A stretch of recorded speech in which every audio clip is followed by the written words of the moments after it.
성경 말씀은 마태복음 15장 21절 말씀부터 28절 말씀까지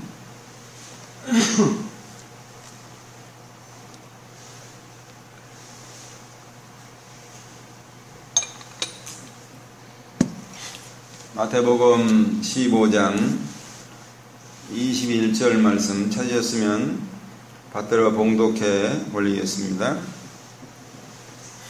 예수께서 거기서 나가사 두로와 시돈 지방으로 들어가시니 가나안 여자 하나가 그 지경에서 나와 소리질러 가로되 주 다윗의 자손이여 나를 불쌍히 여기소서 내 딸이 흉악히 귀신 들렸나이다. 예수는 한 말씀도 대답지 아니하시니 제자들이 와서 청하여 말하되 그 여자가 우리 뒤에서 소리를 지르오니 보내소서. 예수께서 대답하여 가라사대 나는 이스라엘 집에 잃어버린 양 외에는 다른 데로 보내심을 받지 아니하였도다 하신대. 여자가 와서 예수께 절하며 가로되 주여 저를 도우소서. 대답하여 가라사대 자녀의 떡을 취하여 개들에게 던짐이 마땅치 아니하니라.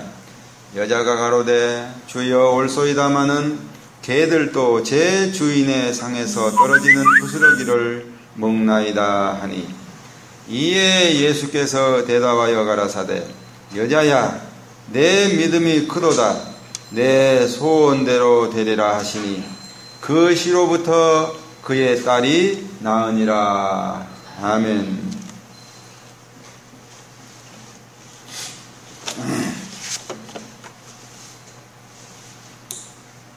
오늘 우리 하나님 아버지께서 우리가 드린 예배를 받으십니다. 옆 사람에게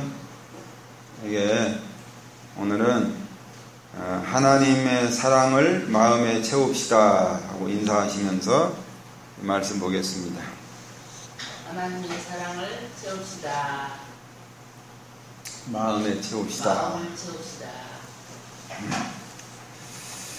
예수님께서는 갑자기 사역지를 유대 갈릴리 땅에서 이방인들이 살고 있는 땅으로 바꾸셨죠. 여기 나오는 이 두로와 시돈 지방은 지금 그 지역으로 말하면 레바논 그리고 시리아 지역으로 그때 당시 주로 페니티아 사람들이 살았던 그런 땅입니다. 이 두로 땅은 이스라엘 나라가 시작된 초기에 단 지파와 일부 백성들이 살았다가 얼마 못 가서 북쪽 사람들에게 뺏기고 그 땅은 다른 나라 땅이 된 그런 곳입니다. 주로 이방 사람들이 살고 있는 그런 땅이죠. 지금 예수님께서 거기를 가셔서 복음을 전하시고 계시다가 오늘 여기 주인공이죠. 가나안 여인을 만나게 됩니다. 이 가나안 여인을 거기 가나안 여인이라고 부르는 것은 이유가 있을 거예요. 여기 두로와 시돈 땅은 가나안 사람들이 살지 않는 아주 북쪽 땅이죠. 주로 헬라 사람들이 살았던 땅입니다. 그런데 마태가 헬라 여인이라고 하지 않고 굳이 가나안 여인이라고 한 것은 그만한 이유가 있을 거라는 거죠. 이 마가복음에는 그 마가복음 7장에 보면은 수로보니게 사람이라고 그렇게 또 표현이 되어 있습니다. 마태가 이 가나안 여인이 비록 북쪽 땅에서 예수님을 만났지만은 그가 본래 살았던 고향 땅, 그 가나안 땅에 살았던 그런 사람임을 그렇게 표시를 하고 있죠. 지금은 물론 이스라엘 백성들이 점령을 해 살고 있는 말하자면은 유대 땅이죠. 유대 땅. 이스라엘 백성들이 살고 있는 땅 안에 가나안 족속들이 숫자는 적지만은 그렇게 살고 있었던 그런 사람들입니다. 지금의 이스라엘 땅은 본래는 가나안 땅 사람들이 살았죠. 이스라엘 백성들이 이집트에서 나오면서 하나님께서 이스라엘 백성들의 정착지로 허락하신 그런 땅이 바로 이 가나안 땅입니다. 원래는 여기에 7 족속들이 살고 있었는데 그 7 족속들을 대표해서 그냥 가나안 사람 이렇게 이제 불렀던 거죠. 하나님께서 이스라엘 백성들에게 명령을 내리시기를 가나안 족속들 7 족속들을 인정사정 봐주지 말고 다 죽여버려라. 어린아이부터 시작해서 노인에 이르기까지 한 사람도 살려주지 말고 다 죽여라. 그거는 이스라엘 백성들을 신앙에서 하나님이 보호해 주려고 그랬던 거죠.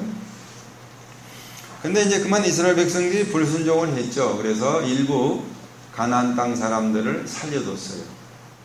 그래서 이 사람들이 이스라엘 백성들과 함께 살면서 거기 이스라엘 땅 안에 정착하고 있었던 거죠. 그들은 대대로 가나안 사람이라는 딱지가 붙어서 이스라엘 백성들에게 개 취급을 받으면서 들개 개 취급을 받으면서 같이 살았어요. 지금 그 팔레스타인 사람들과는 다른 사람들입니다. 자, 그러면 왜 이 가나안 여인이 그렇게 멀리 북쪽 시돈까지 가서 예수님을 만나게 되었는가 하는 거죠. 우리나라 지도로 하면은 한 대전쯤 그 살고 있었던 사람이 지금 저 신의주까지 간 거예요. 신의주까지 가서 예수님을 만난 거예요. 왜 이렇게 됐냐? 그 당시 이 시돈이라는 그런 그 도시에는 에슈민이라는 그런 신전이 있었는데, 에슈민이라는 여기 제가 그림을 하나 가져왔죠. 이 에슈민이라는 신전이 하나 있었는데, 이 신전이 뭐 하는 곳이었냐면은 병든 사람들을 치료해 준다는 그런 우상을 섬긴 에슈민이라는 신이 바로 병든 그 사람을 치료해 주는 신이다 그래가지고 그쪽에 에슈민 신전이 있었던 곳이에요. 그래서 아마도 이 가나안 여인이 자신의 땅이 병들어서 지금 죽게 됐으니까 그냥 두고만 볼 수 없잖아요. 딸이니까. 그래서 아마 그 먼 북쪽까지 데려가서 그 에슈민 그 신전에 데려가서 자신의 딸의 병을 고치려고 했던 것 같아요. 이게 다 이제 부모의 다 같은 심정이죠, 그죠? 병든 딸을 가만히 방치해둘 수 없는 게 부모의 심정이죠. 그때 마침 예수님이 지금 시돈까지 오셨다는 거죠. 그리고 예수님이 그곳 오셨다는 소식이 이 여인에게 지금 들린 거죠. 제가 볼 때는 예수님께서 이 가나안 여인을 만나러 일부러 시돈까지 올라가신 것이 아닌가 그런 생각이 들어요. 왜냐니까 이 가나안 여인은 지금 상징성을 가지고 있어요. 하나님께서 이스라엘만을 구원하신다고 하시지 않고 이스라엘 백성들의 조상이었던 아브라함 때부터 이방 사람들도 구원하신다는 그런 약속을 했단 말이죠. 누차 하나님이 말씀을 했거든요. 그래서 예수님이 아마 그 하나님의 약속을 이루시려고 이방 땅까지 아마 가신 것 같아요. 그리고 그곳에서 지금 가나안 여인을 만난 거예요. 그러니까 이 가나안 여인은 이방 사람들을 대표한다고 보면 되겠습니다. 자, 하여간 지금 둘이 만났죠. 가나안 여인이 예수님을 찾아와서 예수님을 부르죠. 예수님을 부르는데 뭐라고 부르냐면은 주 다윗의 자손이여 이렇게 부르고 있습니다. 우리도 마찬가지죠. 사람을 불러서 대면을 해야 무슨 요청을 할 수 있고 하지 않겠어요? 그냥 목청껏 부릅니다. 힘을 다해서 부르죠. 여기 헬라어 동사를 보면은 한 번만 부른 것이 아닌 걸로 되어 있어요. 계속 부른 걸로 되어 있어요. 그러니까 여기 가나안 여인이 예수님을 계속 부른 거죠. 주 다윗의 자손이여, 주 다윗의 자손이여 막 부른 거죠. 한 번만 부른 게 아니라. 그러면서 나를 불쌍히 여겨달라. 그래서 거기 23절 말씀을 보면은 제자들이 하도 시끄럽게 뒤에서 부르니까 조금 짜증이 난 거죠. 그래서 짜증난 투로 예수님께 부탁을 하죠. 예수님, 어떤 여자가 뒤에서 시끄럽게 주님을 부릅니다. 좀 어떻게 좀 해주십시오. 그렇게 예수님이 요청을 하고 있죠.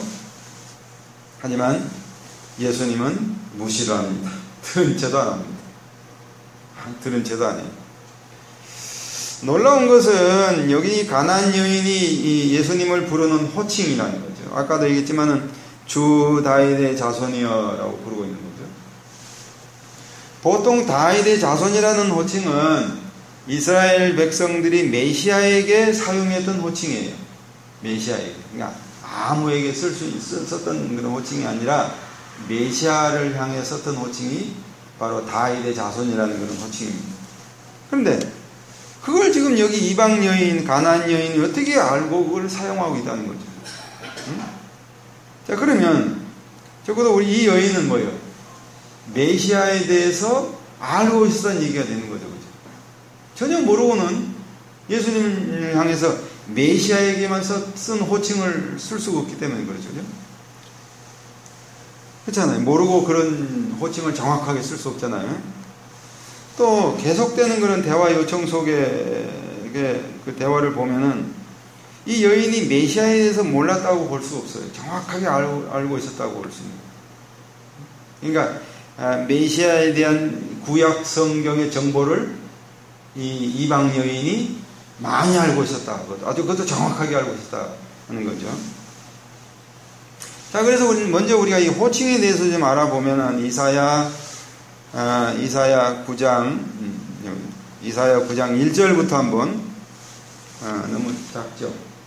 자, 1절부터 한번 7절 말씀까지 한번 보면은 1절 전에 고통하던 자에게는 흑암이 없으리로다.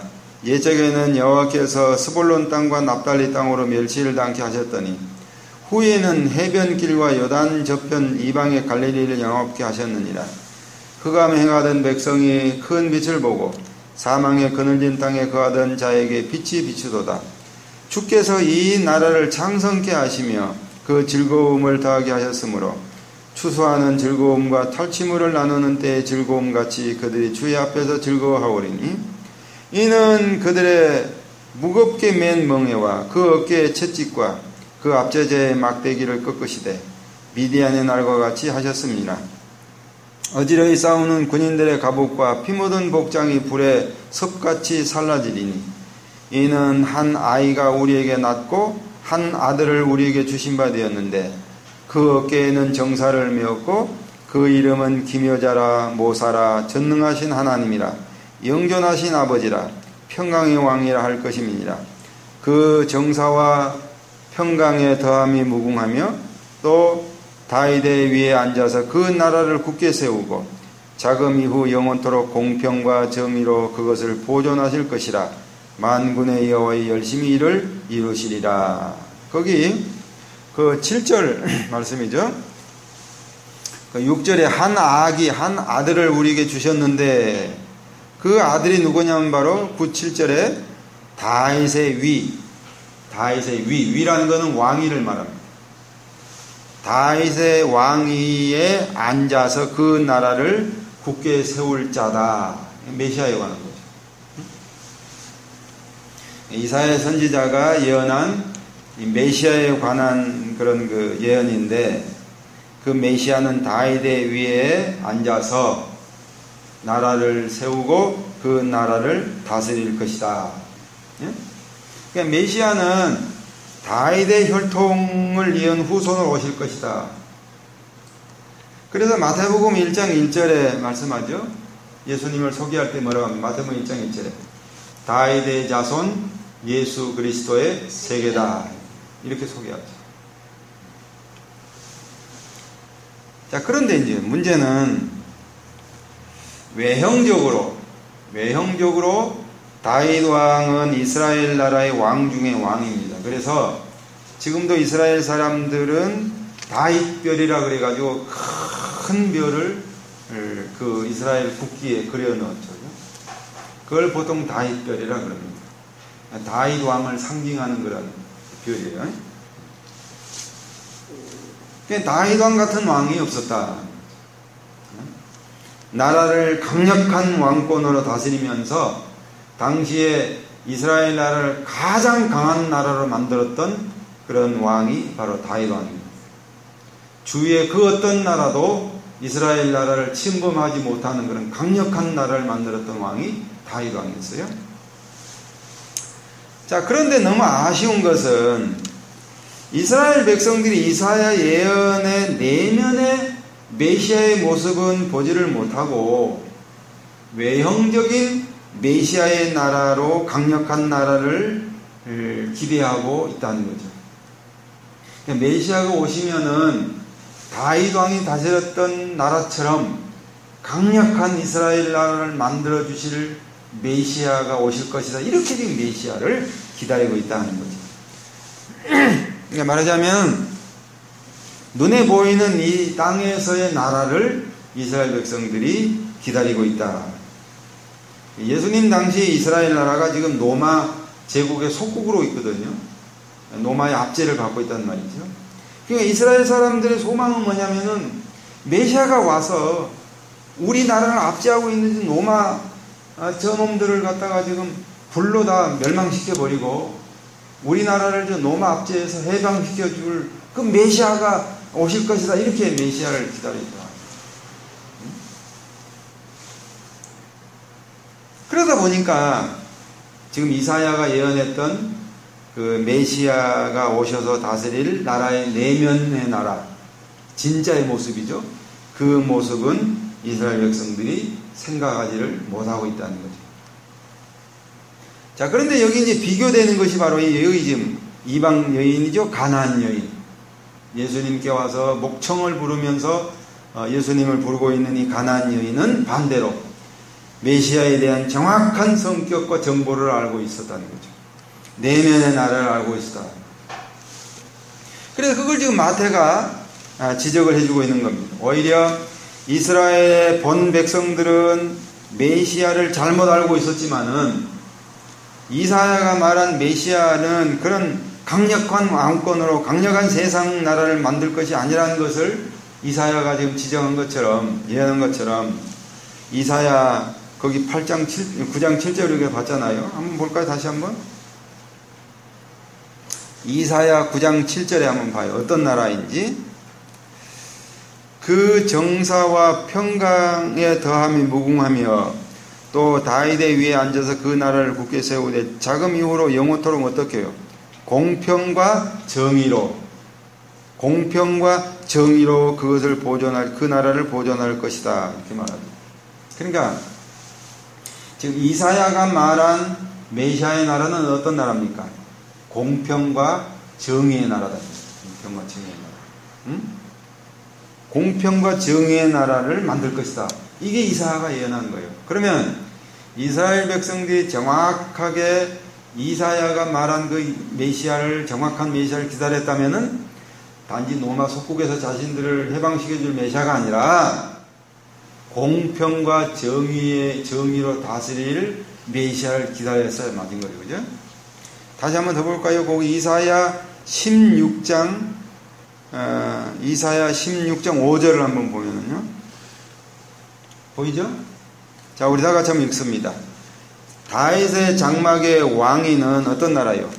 인자함으로 굳게 설 것이요 그 위에 앉을 자는 충신함으로 판결하되 어떻게 해요? 공평을 구하며 의를 신속히 행하리라. 그렇게 되죠. 어떻게 해요? 인자함으로 다스릴 것이다.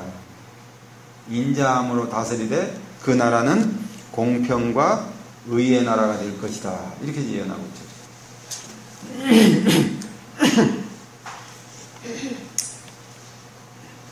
그래서요, 자, 지금 여기, 여기 지금 뭡니까? 메시아가 그 나라를 인자와 공평과, 의로 다스린다. 그러니까 여기 지금 가나안 여인이 정확하게 알고 있죠. 그래서 그 본문에 주 다윗의 자손이여, 그 다음에 뭐요? 나를 불쌍히 여기소서. 나를 불쌍히 여기달라는 얘기면 나에게 긍휼을 베풀어 달라는 거죠. 나를 긍휼히 여기달라. 그럼 그 나라가 무슨 나라예요? 바로 메시아가 다스릴 나라가 긍휼히 여길 나라라 하는 거죠. 정확히 알고 있죠. 그래서 여기 지금 가나안 여인이 예수님을 향해 쓴 호칭 또 구하는 간구가 딱 맞아떨어졌다. 정확하게 구약 이사야가 예언한 그 메시아가 다스릴 나라의 성격, 그 나라의 모습을 그대로 구하고 있다.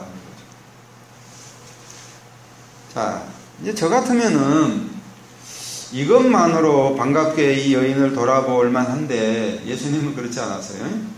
예수님은 이제 어떤 모습인지 25절을 한번 보면은 25절이죠. 25절. 자, 이번에는 여자가 와서 예수께 절하며 가로되 주여 저를 도우소서. 절했다는 얘기는 뭐예요? 절했다는 얘기는 이게 보통 일이 아닙니다. 이게 왕으로 모셨다는 얘기예요. 왕으로. 아니면 신으로 모셨다는 얘기예요. 보통 얘기 아닙니다. 예수님께 와서 절하면서 주여 저를 도우소서. 그러면 예수님이 어떻게 도와줬습니까? 냉정합니다. 이번에 어떻게 하냐면 제자들이 독촉을 해요. 어떻게 해요? 예수님이 어떻게 말하냐면은 그 24절이군요. 24절에 예수께서 대답하여 가라사대 나는 이스라엘 집에 잃어버린 양 외에는 다른 데로 보내심을 받지 아니했다. 그러니까 무슨 얘기냐면은 예수님 자신이 오신 것은 누구를 위해 오셨다고요? 아니 이스라엘의 본백성, 이스라엘의 본백성들에서 왔지 너 같은 이방 사람들 위해서는 오지 않았다. 이렇게 지금 딱 거절해버리죠. 너무해요. 좀 너무한 것 같아.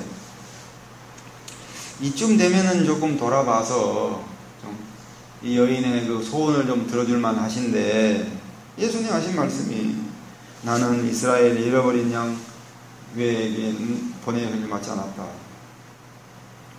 냉정하게 거절해버리죠. 이방 사람들 너에게는 보내심을 받지 않았다. 너는 상관이 없다. 응? 나는 너를 위해서 오지 않았다 이거죠. 가나안 여인은 다시 한번 예수님에게 와서 제발 도와주시기를 청하죠. 자, 그러면은 어떻게 예수님은 도와줍니까? 26절 한번 볼까요? 절까지 했는데, 절까지 했으면 좀 도와줘야 되는데, 자, 26절. 대답하여 가라사대, 자녀의 떡을 취하여 개들에게 던짐에 마땅치 아니야. 이번엔 완전히, 이건 개무시를 합니다. 개무시, 말 그대로. 완전히 개 취급을 해요. 여기 개가 지금 들개예요, 들개. 이스라엘 나라에 들개들이 많았거든요. 들개 취급을, 개 취급을 해요, 완전히. 개에게 준 게 마땅치 않다. 이게 뭐냐면, 그렇잖아요. 우리가 이게 밥상에서 밥을 먹고 있다가 그 아들이 먹을 밥을 뺏어가지고 개한테 줄 사람이 어디 있어요? 없잖아요. 애 굶기고, 자기 아들 굶기고 그 아들이 먹을 밥을 뺏어가지고 개한테 줘버릴 사람이 누가 있어요? 없죠. 예수님이 지금 합당한 말 하신 거예요. 자식의 밥을 취해가지고 개에게 준 것이 옳지 않다. 개 취급을 하고. 이쯤 되면 자존심 상해가지고 말이지. 그래, 내가 다른 내가 방법을 찾아서 내 딸 고치고 만다, 내가. 그러면서 돌아갈 만도 한데, 참, 이 여자도 대단합니다. 자, 27절 한번 볼까요? 여자가 가로되 주여 어떻게 해요? 옳습니다. 옳소이다마는 개들도 제 주인의 상에서 떨어지는 부스러기를 먹습니다. 참 대단하죠? 네? 예수님을 꼼짝 못하게 하는 말씀이 돼요. 예수님을 꼼짝 못하게 하는. 그래서 예수님이 어떻게 했습니까? 이에 예수께서 대답하여 가라사대 여자야 내 믿음이 크도다 내 소원대로 되리라 하시니 그 시로부터 그 딸이 나으니라. 예수님도 꼼짝 못하시죠. 지금 예수님이 어디를 가셨다고요? 어디 땅? 이방 땅을 가셨잖아요. 왜 이방 사람을 이렇게 개무시하려면 왜 이방 땅을 왜 가셨어요? 이해 안 되죠? 네? 그렇잖아요. 한번 생각해 보시죠. 여기 지금 그 시돈 두로 땅은 이방 사람들이 사는 땅, 완전 이방 나라예요. 근데 이방 나라에 가서 복음을 전하시면서 이방 사람을 무시하고 있단 말이죠. 도대체 이게 무슨 예수님의 행동이시냐. 아까도 얘기했습니다만은, 원래는, 하나님께서 유대인들을 통해서 메시아를 보내시죠. 그러니까 구원이 유대인들에게부터 시작됩니다. 근데 그 구원이 유대인들에게만 멈추는 것이 아니라 유대인들을 통해서 이방 사람들에게도 흘러 들어가게 돼 있죠. 그죠? 그러니까 비록 예수님께서 이스라엘의 잃어버린 양에게로 오셨지만은 그 구원은 이스라엘 사람들에게만 멈춘 것이 아니라 흘러서 이방 사람들에게까지 간다. 그래서 우리가 지금 구원받은 거예요. 그래서 이스라엘 백성들만 구원받은 것이 아니라 이스라엘 백성들을 통해서 예수님이 오셔서 전 세계 모든 나라 백성들을 구원하거든요. 그러니까 그것을 예수님이 보이신 거예요. 마태가 이 가나안 여인을 통해서 하고 싶은 말이 그거예요. 메시아의 나라의 속성, 그리고 그 메시아 앞에서 우리가 취해야 할 태도를 비유하고 있는 거죠. 유대인들은 메시아의 나라가 외형적이고 세상적인 권력의 나라로 올 것을 기다렸지만은, 여기 가나안 여인은 메시아의 나라를 어떤 나라요? 인자와 국률의 나라를 알고 예수님 앞에 무릎을 꿇고 간청을 하고 있잖아요. 유대인들은 그 메시아 앞에 은혜와 자비를 구하지 않죠. 그죠? 이 가나안 여인처럼. 왜 그래요? 국률을 받아야 할 자신들로 보지 않기 때문이에요. 자기들은 하나님 앞에 국률을 안 받아도 된다 이거죠. 왜냐하면 하나님의 율법을 가지고 있거든요. 그리고 그 율법을 지키고 있거든요. 그러니까 자신들은 율법을 가지고 있고 율법을 지키고 있기 때문에 충분히 하나님의 사랑을 이미 받고 있다 이렇게 인정하고 있는 거예요. 그러니까 굳이 여기 가나안 여인처럼 예수님 앞에 와서 인자를 구하고 나를 불쌍히 해달라 이걸 안 구해도 된다 이렇게 생각하고 있는 거죠. 그러니까는 유대인들은 예수님을 잘못 만난 거죠. 그러나 여기 지금 가나안 여인, 가나안 여인, 하나님 앞에 차라리 괴취급을 당하고 있다는 거죠. 이게 맞잖아요. 차라리 가나안 여인은 율법이 없으므로 괴취급을 받는 것이 당연하다. 나는 이방 여인이니까, 나는 이방 사람이니까 하나님 앞에 괴취급을 당해도 당연하다. 오히려 자신을 괴취급을 하면서 스스로 괴같이 여겨서 예수님께 은혜와 자비를 절실히 필요한 자임을 고백하고 있다. 그리고 예수님 앞에 나아가서 그 은혜를 구하고 있다. 예수님 나를 국률을 여달라. 나에게 인자를 베풀어 달라. 우리가 지난 그 앞에서 세리에 관한 소리가 살펴봤었죠. 이 세리. 바리새인들은 고개를 쳐들고 하나님 앞에 자랑하면서 기도하잖아요. 하나님, 나는 일주일에 2번씩 금식 기도하고요, 11조 드리고요, 저런 세리, 저런 자들과 같지 않고요, 자랑했잖아요. 하지만 세리는 어떻게 했어요? 하나님 앞에 고개를 들리지 못하면서 하나님, 나는 죄인입니다. 다만 나를 좀 불쌍히 여기달라고 했잖아요. 그때 예수님이 뭐라 그랬어요? 누가 더 의롭게 됐다고요? 세리가 의롭게 됐다. 세리가 하나님을 용서하고 갔다 했잖아요. 사실 우리가 하나님의 은혜를 입고 나면 그 은혜를 입은 바른 모습은 어떤 모습이냐면은 자신의 죄된 상태를 본다는 거예요. 자신이 하나님 앞에 어떤 죄인이었는가를 본다는 거죠. 이게 하나님 앞에 은혜를 입은 사람의 모습입니다. 어쩌면 여기 가나안 여인의 모습일지도 몰라요. 아마 그렇게 돼야 돼요. 가나안 여인처럼, 예, 맞습니다. 나는 개입니다. 나로 개로 취급을 당해도 나는 마땅한 자입니다. 그렇게 자신의 죄를 본 자, 이게 바로 하나님 앞에 은혜를 입은 자라는 거죠. 그야말로 나는 짐승이요, 오히려 짐승만도 못한 자기 자신을 발견하는 거죠. 여러분 사도 바울이라는 사람이 어떻게 했어요? 나는 죄인 중에 괴수다. 이렇게 고백했잖아요. 나는 죄인 중에 괴수다. 오라 나는 망왕이 되었도다. 이 사망의 몸에서 누가 나를 건져내겠느냐. 그렇게 자신의 죄를 바라봤단 말이죠. 그러면서 몸부림을 쳤단 말이죠. 이것이 바로 하나님의 은혜를 입은 사람. 그러니까 여기 지금 가나안 여인이 하나님의 은혜를 입은 여인입니다. 반대로 유대인들은 은혜를 입지를 못한 사람이죠. 지금 요즘 우리나라의 노인 인구가 늘어나서 지금 난리죠. 노인 복지 정책이 지금 난리죠. 그래서 지금 그 사회에서 권장하고 있는 게 뭐냐면은 노인들에게 개를 키우라는 개를. 왜냐니까 노인분들이 자식들이 다 외면하고 누가 요즘에 그 나이 먹은 병든 노인들 누가 돌보려고 그래요, 자식들이. 그러니까는 노인들을 방치하잖아요.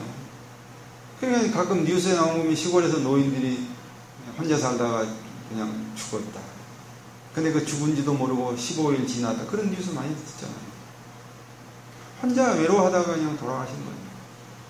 그러니까 개를 키우라는 얘기죠, 노인도. 그러면 개는 와서 꼬리도 치고, 그냥 핥기도 하고.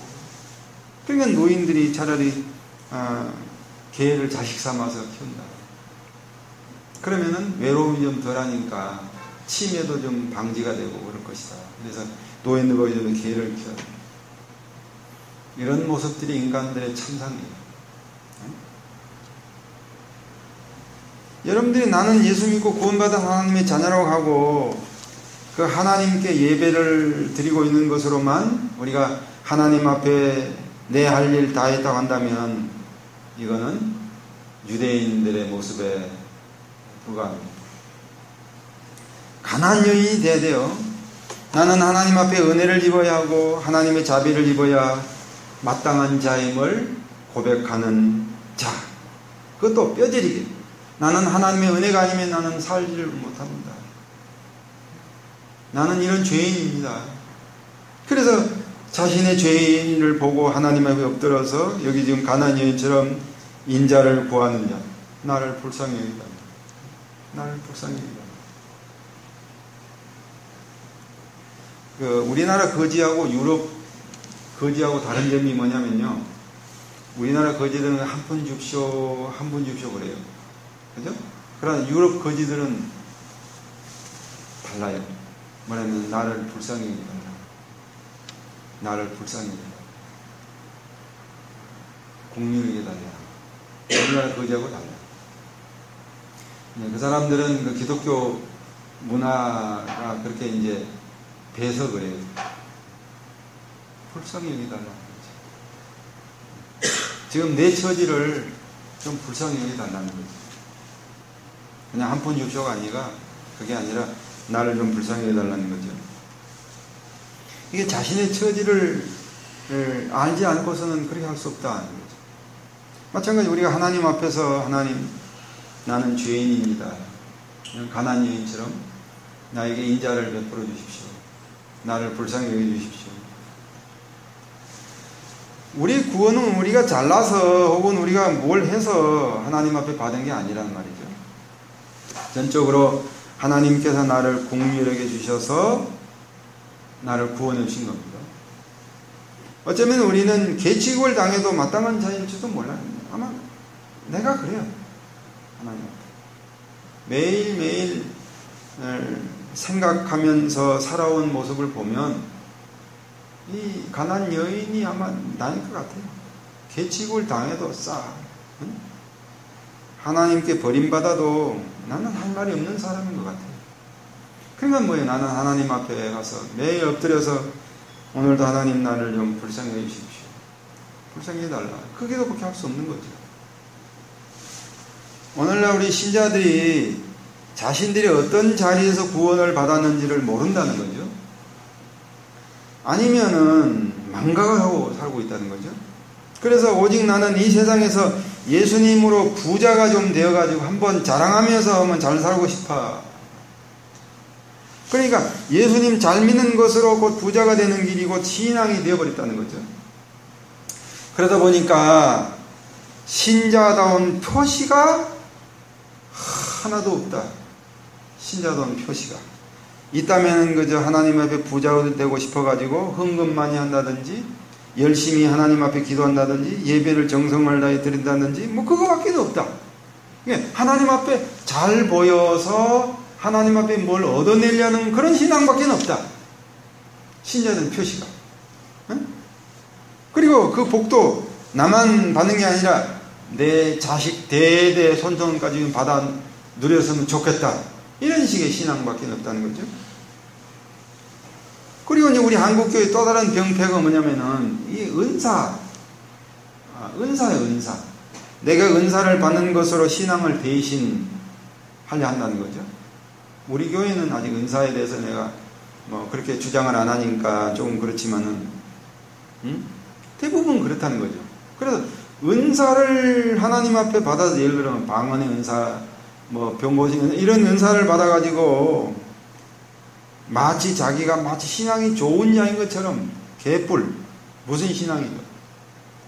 은사 활동하는 사람 치고 신앙 좋은 사람은 없어요. 왜냐하면 그 은사로 신앙을 대신해 버렸거든요.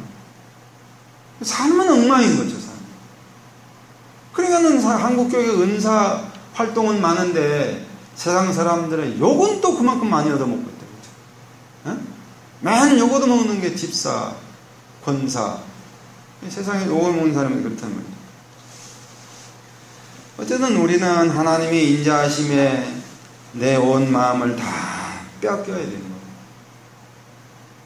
하나님의 인자하심에 그냥 마음이 다 녹아져야 되는 거예요. 하나님 사랑에 마음이 다 녹아서 하나님 앞에 그저 꿇어져야 돼요. 하나님 인자, 이렇게 돼. 하나님 인자하심 그러면 하나님 인자하심 때문에 나는 살고 있다. 그 하나님 인자하심 내게 없었다라면 나는 죽은 자이다. 하나님 인자하심 때문에 나는 살고 있다. 여러분 그 교부 시대라고 그래요. 우리 그 교회 역사에 교부 시대, 그러니까 사도 시대가 있고 그 다음에 사도 이후에 속사도 시대라 그러고 그 사도들 제자죠. 그 다음에 사도들의 제자 속사도 시대가 지나면은 교부 시대라 그래요. 교회사 역사에. 근데 그 교부 시대에 에라스무스인가 이거는 뭐 있어요. 그런 그 교부가 있어요, 한 사람이. 근데 이 사람이 너무나도 정확하게 성경 말씀만 전하니까 탄압을 하는 거예요. 그래서 이 사람을 쫓아내는 거죠. 시골 같은 데. 그러면 거기 가서 또 사람들 모아서 또 교회를 하거든요. 그러면 또 군인들을 보내가지고 또 교회를 폐쇄를 시켜요. 예배를 못 드리게. 그때 군인들이 와서 예배당에 지금 예배 드리는 그 교인들을 한 사람 한 사람 쫓아내고, 그때 그 에라스무라는 사람이 옆에 있는 집사님에게 시편 138편을 펴서 읽으십시오. 시편 138편이 뭐냐면 그거예요. 하나님의 인자하심과 선하심이 크도다. 그렇게 되어 있어요. 매 절마다 그렇게 되어 있어요. 하나님의 인자하심과 선하심이 크도다. 하나님의 인자하심과 선하심이 크도다. 그걸 들으면서 교인들은 눈물을 흘리면서 교회 바깥으로 끌려 나가는 거죠. 그리고 교회는 폐쇄가 되는 거죠. 우리가 해야 할 일이 바로 그거예요. 지금 저 사람들이 우리를 예배 못 드리게 하고 교회당에 쫓아내니까 왼수 같은 놈들, 에이 죽기 살자, 너 죽고 나 살자, 그게 아니라 하나님이 지금 우리를 이 예배당에서 예배 못 드리게 쫓아내는데, 그 군인들 시켜가지고 우리를 지금 막 박해하는데, 그 속에서 이 사람들은 하나님의 인자하심을 노래했다는 거예요. 근데 우리는 그런 게 없죠, 지금. 이게 오늘 우리의 신앙. 우리는 하나님의 인자하심이 어떤 건지를 모르죠. 그죠? 하나님이 인자하신 그러면 눈물이 나요. 하나님이 인자하신 그러면 주르르르 눈물이 흘리면서 하나님 앞에 감사가 나요.